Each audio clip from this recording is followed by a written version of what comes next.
Astronauts have squeezed in one last spacewalk before turning their attention to the end of SpaceX's first crew flight. NASA's Bob Behnken and Chris Cassidy floated out of the International Space Station on their fourth and final spacewalk in under a month. Instead of swapping batteries, they had to route cables, hook up a tool storage chest and perform other maintenance. It was the 10th spacewalk in each of their careers, tying the U.S. record set by previous space station residents. In less than 2 weeks, Mr. Behnken and Doug Hurley, who monitored the spacewalk from inside, will leave the orbiting complex in the same SpaceX Dragon crew capsule in which they arrived at the end of May.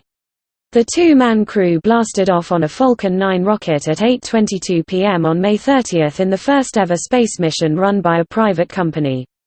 The two men on board the Dragon capsule, operated by billionaire Elon Musk's firm, were greeted by Mr. Cassidy the next day, as well as two other space station residents, Russia cosmonauts Anatoly Ivanishin and Ivan Wagner.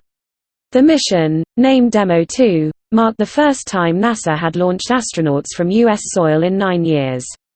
SpaceX is aiming for a splashdown off the Florida coast in August, the first for astronauts in 45 years. Weather permitting, the Dragon capsule will parachute into the Gulf of Mexico off the Florida Panhandle.